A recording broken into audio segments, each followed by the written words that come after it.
What's the worst job you've ever had? I sprinkled mud onto potatoes that had already been washed so that they would look freshly dug when they hit the supermarket. Most depressing holiday job I've had. Edit. I woke up to gold. Thank you, kind stranger. I feel like the weeks of mind-numbing boredom were worth it now. I really wish I could provide you all with proof, but it was a few years back, and we weren't allowed to take pics. Not that me by a mud sprinkling rack would have made a particularly thrilling scene. I worked produce in a grocery store and my manager made us wash all the potatoes and carrots that had dirt on them before stocking them. OMG, my hard work. Probably working for a moving company. Everybody dreads moving day. For me that was every day. I liked it. New houses with new challenges and new people to charm out of tip money every day. I also got a nice workout. It was the illiterate, dumb coworkers and scamming bosses that got me out of it. Dancing bear. I was a waiter at a kids restaurant which had a bear as its mascot.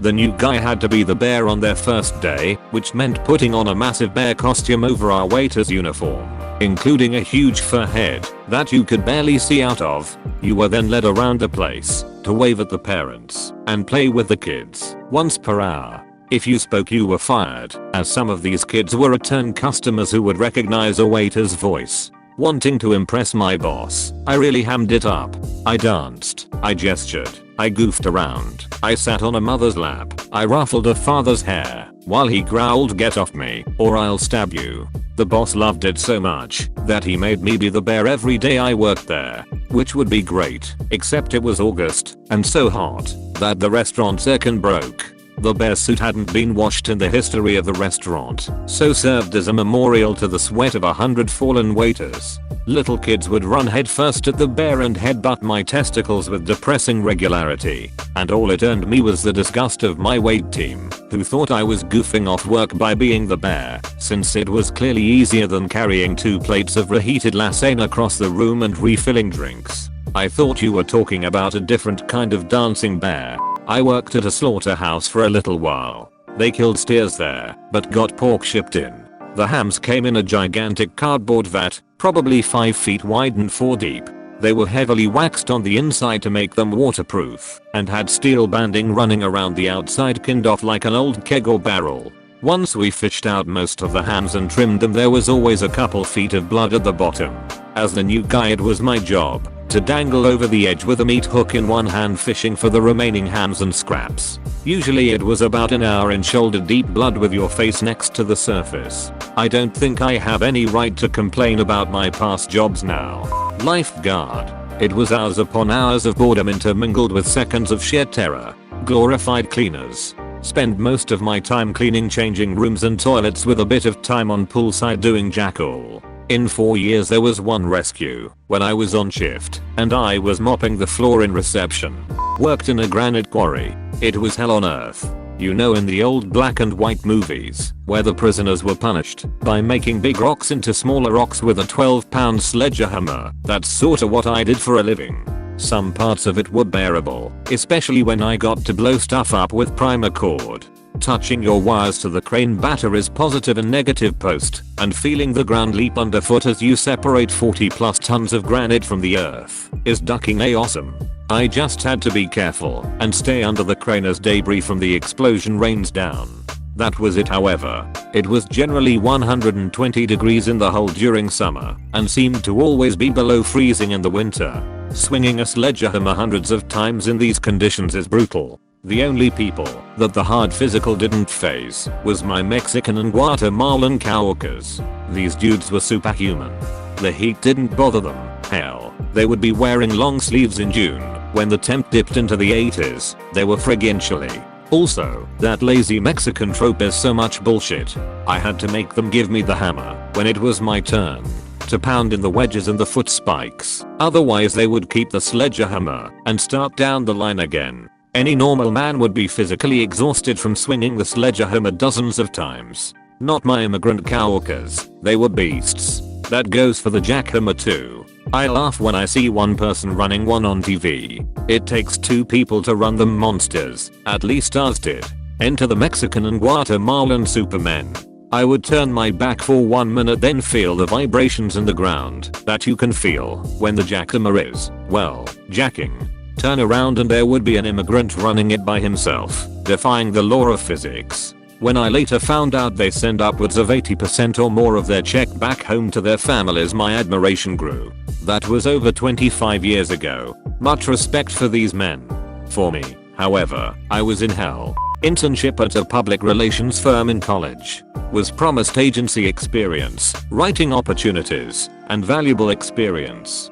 Turns out what they actually meant was sitting in a room for 8 hours cold calling CEOs from an outdated call list and trying to trick them into a sales presentation. Might I add, about a month into the job they hired a new intern manager who was the epitome of Massachusetts trash. Drove to work every day from the Cape on his Holly, 2+ hours one way, lauded his degree from Bunker Hill Community College, chain smoked, and jed on the side at trash North Shore nightclubs. He insisted on sitting in the room with us for 8 hours to check if we were actually making calls, all while berating us for being poor employees and cheap labor. On my last day of the internship, he called me into his office and told me the only reason you are still here is because we didn't have to pay you. You'll never be successful like me. You're not cut out for the business world. If I were you, I would drop out and try to find a trade you'll succeed in. Even as a 19-year-old, I knew an idiot when I saw one. I looked him square in the eye and said, "You can go duck yourself," and walked out with the other interns.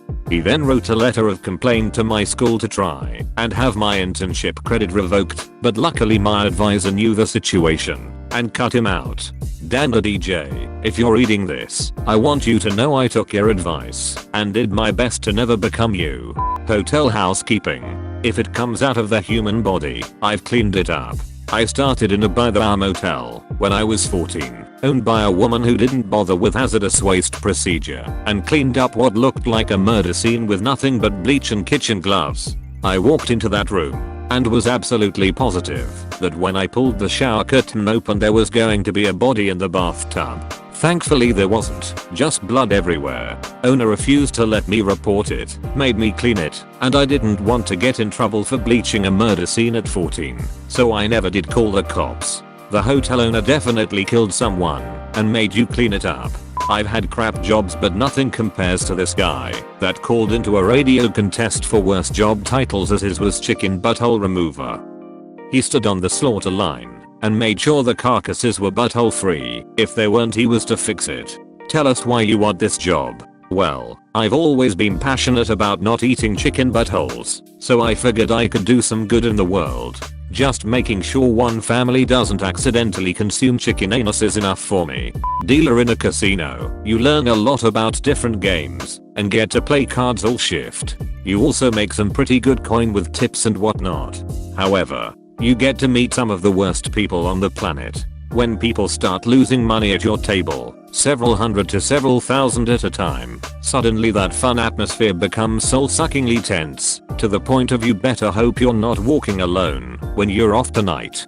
But, you get to call your pit boss over and say, "This patron just threatened me." Boom. Booted out of the casino, banged for 6 months to a year and possibility of criminal charges. Sometimes, I got a nice justice boner working there. TL. Doctor, I wouldn't recommend working at a casino as a dealer. It's definitely not for everyone. However, if you're a student and want to make some good money, it's a good job, but it comes with a price. I'm sure some other dealers will agree. I collected semen from chickens for artificial insemination. You have to jerk them off. Not my job. Walk into the room and the duckers immediately begin to ejaculate. We had to rush them and get the collection vial in place quickly, or the day's worth of semen was lost. So much semen on my gloves. I can't believe roofing isn't on here. That is absolutely the ducking worst. Pretty much like being a human egg on a griddle all day with a side order of humping shingles around and trying not to fall and break your neck. I actually didn't take the job, but it would have been the worst by far. I applied for a position in an industrial bakery as a sanitation technician.